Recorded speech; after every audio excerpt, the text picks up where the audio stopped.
안녕하세요. 부동산을 보는 눈 리얼아이 박감사입니다.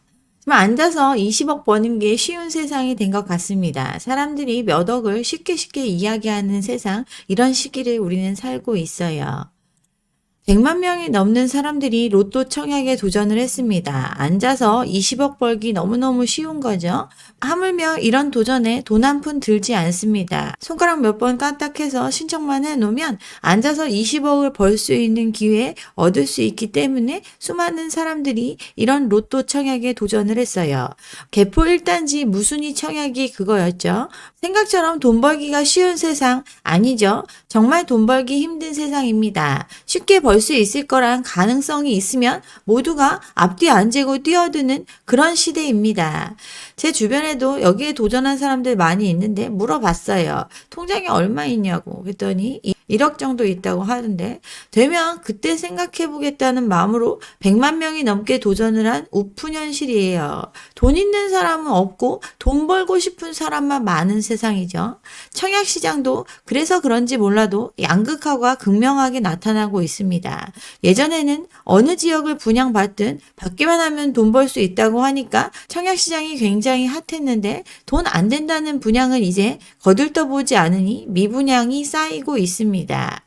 이런 모든 사태의 시작, 시장이 정상화로 가는 걸 막는 것, 즉 경착륙의 조짐이 나타나던 이 시기를 최대한 뒤로 미루기 위해서 벌였던 정책 덕분이었어요. 시작은 둔촌주공 줍줍부터 시작이었죠. 청약 경쟁률 3.7대1 이렇게 되면 당첨되고 포기하는 것까지 생각하면 미분양이라고 볼 수 있는 수치인데 실제 이런 수치가 나왔던 것 현실이었어요. 22년 말에 단군 이래 최대 재건축이라고 할 수 있는 둔촌주공이 일반 분양을 했는데 다 팔지 못했습니다. 1순위 청약 경쟁률 3.7대1 16개 주택형 중에서 5개만 마감되는 처참한 성적표를 받았어요. 좋은 물건을 싸게 팔면 너도 나도 앞다투어 받았을 건데 그렇지 않았기 때문에 이런 결과가 나타났죠. 계속해서 비싸게 팔려고 하는 시장, 사람들이 닿을 수 없는 가격에 팔고 주변 가격보다도 더 비싼 값에 팔려고 했던 시장이었기 때문에 이런 결과를 받았어요.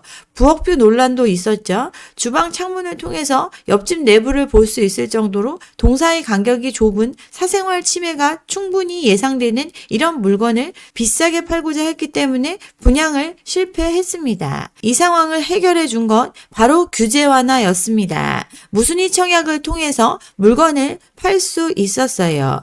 둔촌주공 같은 경우 PF 부실 문제 때문에 당장 자금경색 상황을 겪는 절체절명의 위기 상황이었습니다. 그렇지만 정부가 대대적인 규제 완화를 통해서 돈이 있는 사람들 아니면 돈을 빌릴 수 있는 사람들 어쨌든 사달라고 하는 조치를 했고 그 결과 이 위기를 넘길 수 있었어요. 무주택 거주 요건 이런 거 다 폐지시켰죠. 주택 소유 여부, 청약 통장 이런 것도 신경 안 썼습니다. 전국 단위로 분양받을 사람 빨리 와서 분양받으라고 모든 규제를 해제를 했습니다. 또 잔금 걱정할 필요 없도록 전매 제한 기간도 줄여주고 나중에 전세 놓을 수 있게 해주겠다. 이런 대대적인 조치를 통해서 겨우겨우 분양을 완료했습니다. 결국 지방은 초토화되었고 그나마 있는 자금은 서울로 몰려드는 블랙홀 효과가 발생을 했습니다. 현실적으로 지방 분양시장은 지금 다 망한 상태라고 볼 수 있어요. 여전히 해결책은 없죠. 미분양은 쌓이고 있고 지방 건설사들 오늘 내일 하고 있습니다. 인허가 착공 건수도 급감하고 있죠. 수도권 미분양 물량도 쌓여가고 있는데 이거에 비해서 지방 미분양은 5배나 많이 쌓여 있습니다. 수도권과 지방에 국내 인구의 절반이 살고 있다는 사실을 감안하면 지방 미분양은 엄청나게 심각한 수준이고 이 상황이 단기간에 나아질 기미가 보이지 않습니다.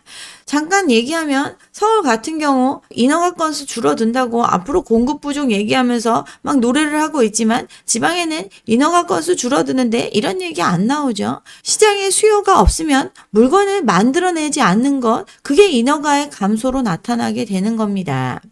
서울도 이제 조짐이 나타나고 있습니다. 분양 막차를 탔는데 3억이 내렸죠. 서울도 마이너스 피가 이제 나오고 있어요. 지난해 고분양가 단지 입주권 마피 무피의 거래 이어지고 있습니다. 계속 집값이 오를 거라고 기대하고 분양가가 싸서 나중에 시세 차익을 줄 거라는 믿음이 흔들리고 있고, 그러니 버틸 수 없는 사람들 마피 무피로 물량을 쏟아내고 있습니다. 분양가보다 3억을 낮춰서 팔아도 이 물건을 바로바로 사주는 수요는 보이지가 않고 있습니다. 입지나 가격에 따라서 일부 아파트에만 수요가 몰리고 나머지는 미분양으로 쌓여가고 있습니다. 서울 미분양 천건을 웃돌고 있고 서울 외곽부터 점점 소외되다가 이제 점점 중심부로 진출하고 있어요. 동대문구 이문자이 여기 같은 경우 분양가가 14억이 넘게 분양을 했죠. 옵션 확장 비용까지 포함하면 훨씬 더 들었을 건데 이게 11억에 팔렸습니다. 최대 3억 원가량 낮은 가격에 거래가 된 것과 같죠. 그렇다고 입주권 거래가 활발한 것도 아니죠. 이 단지 일반 분양 787가구를 분양을 했는데 이 당시 10,000명이 넘게 몰리는 등 관심을 끌었어요. 근데 전부 다 팔리지 않았고 무순위 청약을 진행하고 있습니다. 작년 동대문구에 분양했던 또 다른 단지, 여기도 무피 수준의 거래가 찍혔습니다. 신림동의 한 단지 1순위 청약에서 30대 1이 넘는 경쟁률을 기록했지만 초기 완판에 실패를 했고 지금껏 아름아름 팔고 있습니다. 미분양이 발생하는 이유, 분양가가 너무 비싸기 때문에 안 팔리고 있습니다. 기존의 아파트값 비교해서 그거보다 싸야 사람들이 몰릴 건데 주변의 시세가 속절없이 조정되고 있어요. 30% 가까이 조정이 되니 주변 시세보다 분양가가 훨씬 비싸고 이 얘기 분양을 받아서 시세 차익 얻어보려고 도전하는 사람들이 이익은커녕 감당도 안 되는 상황이 된다는 걸 뜻합니다. 분양가 상한제 적용이 없는 곳들은 최대한 비싸게 팔려고 높은 분양가를 책정하니 더더욱 미분양으로 이어질 수밖에 없죠. 미분양이라는 당연한 결과지를 받을 수밖에 없습니다. 지금 벌어지고 있는 개발 사업들 다 남의 돈으로 했습니다. 계속 비싸게 팔 수 있을 거란 생각에 비용의 거품이 꼈고 이 비용도 빚을 내서 사업을 했기 때문에 고분양으로 분양이 안 되면 어차피 망하는 건 수순입니다. 그러니 일단 고분양가를 고수할 수밖에 없습니다. 그나마 사업장을 정리하기 위해서는 시세보다 현저히 싸다고 해야 사람들이 몰리니 팔려고 할인을 하던가 이런 조치를 미분양을 맞이한 이후에 시행하고 있습니다. 돈이 있는 사람이 많은 것 같지만 돈을 벌 수 있을 거다라고 기대하는 사람이 많았던 시장이고 그들이 이 집을 실수요할 사람이 아니기 때문에 미분양, 분양 포기, 마피, 무피의 입주권 거래 등이 이어지고 있습니다. 극소수의 현금 부자, 거기에 가점까지 갖춘 사람들, 로또를 노리지 다른 지역의 물건을 거들떠보지도 않는 시장이 왔습니다. 앞으로 역대급 로또가 하늘에서 비처럼 쏟아질 이런 시기가 왔습니다. 청약시장 양극화라 이야기하지만 결국 특별한 이유가 있지 않는 한 몰리지 않는 시장입니다. 주변 시세보다 현저히 싸다고 해야 구름대처럼 모이죠. 분양가 상한제를 적용해서 시세보다 훨씬 더 싸다고 느껴지는 지역에만 사람들이 몰리고 있습니다. 서초구 메이플자이 경쟁률 400대 1이 넘게 몰렸죠. 강남 상구 같은 경우 거래는 많지 않아도 거래됐다 하면 엄청나게 비싼 값에 찍힌다고 하니까 여기는 안전마진이 수억, 수십억은 될 거다라고 기대하니까 이런 곳에만 사람들이 구름대처럼 몰리고 있습니다. 잠원동 메이플자이 400대 1이 넘는 경쟁률이 보여졌죠. 계약금 20%, 3억이 넘는 돈이 필요합니다. 그런데도 구름대처럼 몰릴 수 있었던 이유, 이거 당첨만 되면 10억은 벌 수 있을 거다라는 기대감을 가지고 있기 때문에 사람들이 몰렸어요. 잔금은 어떻게 낼까? 그닥 고민하지 않습니다. 이유는 입주 때 평가받아서 50% 정도는 대출로 땡기면 되고 규제도 풀어준다고 하니까 안 되면 전세나도 유지할 수 있을 거다. 이런 자신감이 있기 때문에 도전하는 사람 엄청나게 많았고 수백 대 1의 경쟁률이 나타났습니다. 당첨이 문제지 계약금만 있으면 집을 유지할 수 있고 당장 팔면 수억에서 수십억의 시세 차익을 볼 수 있다고 하니까 사람들이 도전 안 할래야 안 할 수가 없습니다. 근데 잔금의 마련, 빌리거나 아니면 법 개정돼서 전세 놓거나 이걸 기대하면서 도전을 했습니다. 지금 주변 시세가 25억 정도 하는데 17, 18억에 분양받으면 나중에 8억은 벌 수 있다. 이런 기대가 있는 거죠. 당장 안 팔려도 잔금 내는 거 대출 받으면 그만이다. 이렇게 쉽게 생각하고 있습니다. 근데 대출 금액 어마어마합니다. 잔금 치를 때 주변 시세 대비해서 50%를 빌린다. 전체 분양 대금의 60~70% 가까이를 대출로 땡겨야 하는데 그렇게 되면 13억 가량이 됩니다. 13억에 5%면 연간 이자만 6,500만 원입니다. 월세로 환산하면 540만 원 정도의 월세를 내는 것과 같아요. 한 달에 540만 원씩 은행에 월세 내면서 누군가 25억에서 30억에 사줄 때까지 계속 월세를 내면서 그 집을 유지해야 합니다. 이런 물건들 근데 앞으로 더 많이 쏟아질 예정입니다. 강남뿐 아니라 지금 집을 갖고 있는 사람들 수년 전보다 두세 배 가격이라고 말하는 그 시세를 기대하면서 각자 수준에서 감당하기 버거운 대출을 활용해서 그 집을 유지하고 있는데 안 팔리는 시장이고 그러니 물건은 쌓여가고 있습니다. 서울의 매물만 8만 건이 넘어섰습니다. 경기는 얼어붙고 고금리의 상황은 장기화되니 여전히 살려는 사람보다 팔려는 사람이 많은 이런 시장이 유지되고 있고 버티지 못하는 사람들 집을 내놓고 있지만 거래로 이어지기 힘든 이런 관망세가 계속되고 있습니다. 구축을 갖고 있든 분양을 받든 지금 자기가 기대하는 시세에 환가되기 전까지는 엄청난 비용을 월세로 지급하면서 그 집을 끌어안고 있는 것과 같아요. 강남 같은 경우 25억 한다 이런 얘기 하지만 분양은 17, 18억에 이루어지는 로또 분양 물량들 앞으로 시장에 엄청나게 쏟아지게 되죠. 여전히 사람들의 기대가 높으니 계속해서 흥행에 성공할 거라고 예상하고 있습니다. 분양가 상한제가 적용되는 강남 3구, 전국에서 가장 비싼 분양가에 팔고 있지만 로또로 여전히 인식되고 있습니다. 분양가 상한제가 적용되고 있고 주변 시세보다 분양가가 수억에서 수십억이 낮기 때문에 안전마진 시세 차익을 볼 수 있다라는 그 기대감을 가지고 사람들 너도 나도 청약하기 때문에 이 경쟁률 쉽게 꺼지지 않고 있습니다. 근데 올해 예정된 강남 3구의 분양 물량 3천 가구가 넘습니다. 지난 3년간 강남 3구에서 공급된 연평균 물량보다 5배나 많은 물량이 올해 시장에 풀립니다. 시세가 25억 간다는 걸 17, 18억에 팔 물량들이 이렇게 많이 대기하고 있어요. 반포동의 원펜타스, 방배동의 원페를라, 300가구, 500가구 일반 분양 예정이죠. DH 방배 3,000가구가 넘는 세대 중에 절반 이상을 일반 분양합니다. 잠실에도 있고 대치에도 이런 물량들 올해 다 분양할 예정입니다. 기사에 언급된 거 말고도 수많은 강남의 아파트 분양 물량이 대기하고 있습니다.